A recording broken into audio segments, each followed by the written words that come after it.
he finished second to Brooke Tatnall. And last week, just 5 nights ago, picked up his second career win behind the wheel of the 16. So 2 feature wins and a second in his first go-round. Sands wing for the 16 of Sky Pilot Ryan Bowers going outside of the front row. Row 2 on the inside, another hot shoe, the winningest driver in traditional sprint car series history, including 5 this season, 3-time series champion, RC Hammer. That's the 98 of Wyoming, Minnesota's Rob Cahoe Jr., excuse me. To his right-hand side, another double-duty racer, finished second in his winged heat. The Genoa Giant Harry Hansen behind the wheel of the 7.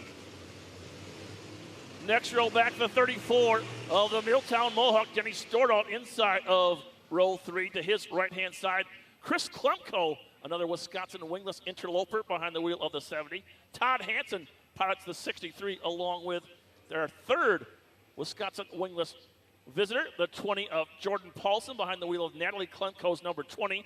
And his first time out in a couple of months, the 7B of Scott Brandt in the back of the bus.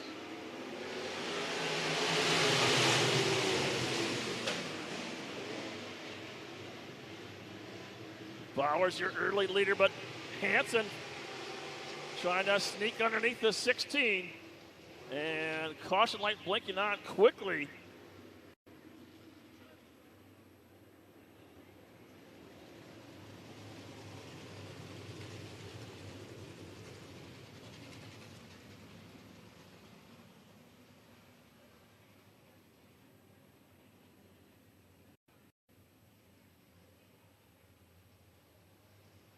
I believe that's the double lot of our pole starter, Ryan Buck.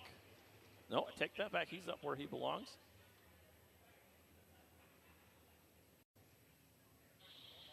The 63 of Todd Hansen caught in the spin cycle.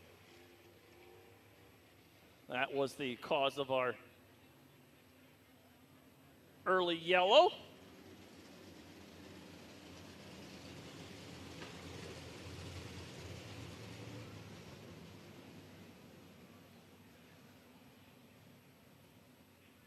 The field has been reset. We'll put Hansen back 1 row. And the 7B of Scott Brandt up 1 row before we turn these guys loose once again for attempt number 2 at heat number 2. Your final qualifier of the night here on our 40th annual Punky Maynard Challenge of Champions. Revs are up, green is out.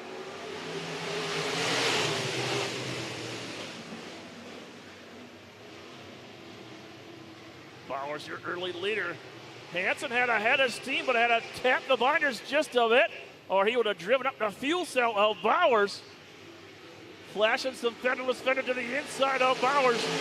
Your leader by a whisker with 1 lap in books is the 7 of Harry Hansen. And that's Bowers, Hammer, and the 34 of Stordahl, your top 4. Check the double aught of Buck. Now Buck smoking heavily and dropping way off the pace. Yellow light as the double aught of Brian Buck slows to a stop right dead center in the middle of turn 4. And you saw a lot of smoke coming from the double aught of Ryan Buck. Something to miss on the power plant.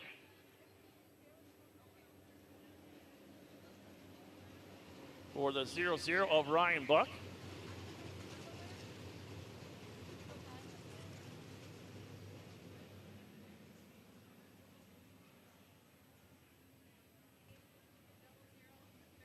The last time the Pertec UMSS sprint cars were here, a little over 2 years ago. July 27th of 2017, Mike Mueller was your winner. And just a month prior to that, the end of June, Jimmy Kuba picked up the win. And 1 month prior to that, his son Jake Kuba was your traditional sprint car winner, along with Chris Graff in the winged ranks, the only other appearance for the winged sprint cars here at the venerable Red Cedar Speedway. Lineup is set. We are set to go green one more time. Race director Sean Simple looks over the field. There's the green flag. Harry Hansen, Ryan Bowers, R.C. Hammer, your top three. Scott Brandt not looking very rusty in the 7B, his first time out, as I mentioned, in several months. From the back of the bus up to fourth in the 7B.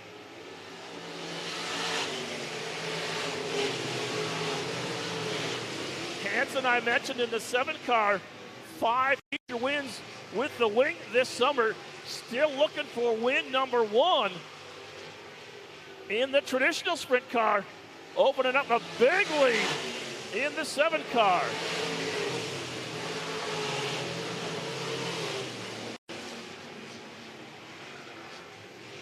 Bowers now a distant second in the 16. 3-time champ Cahill running out your top 3, but feeling the heat from the 7B of Scott Brandt. Jordan Paulson in the borrowed ride up to the 5th spot in the 20 car. There's the cross legs. We're halfway home. Harry Hansen. Nearly a straightaway over the 16 of Ryan Bowers.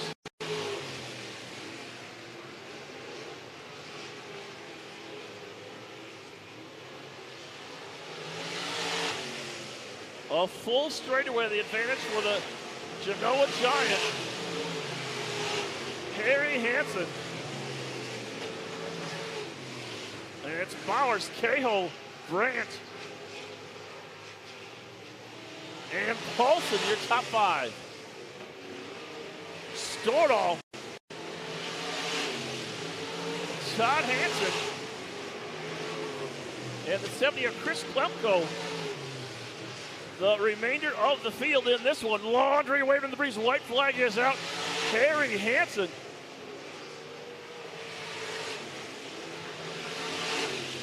Way out in front of everybody in this one. Hansen started outside row 2 and took just 1 lap to squeeze his way underneath the 16 of Bowers and ran away with this one. Hansen, your winner. Bowers, second. Cahill, third in the 78. Brandt and Paulson round out your top 5.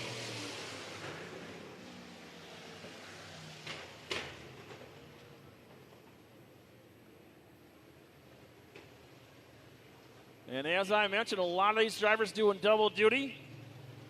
We will swap the running order. You saw the wings come out after the pure stocks in qualifying competition. We'll move the traditional cars into that second spot behind the pure stock main event. So the cars that are doing double duty will not put the wing on. They'll race in this configuration for their main event. And then the drivers that are, in fact, doing double duty have about 3 races to get the carburetor changed. They go from a 2-barrel carburetor to a 4-barrel carburetor and snap the wing on top. And we'll wrap up night number 1 of the 40th annual Punky Maynard Challenge of Champions with the Pertec UMSS wing sprint cars in the evening's finale. So that does it for the qualifying action on night number 1. And track officials will look over the track. We'll see if any grooming is necessary. And we'll come back in just a few moments with our first feature of the night, Wissota Pure Stocks.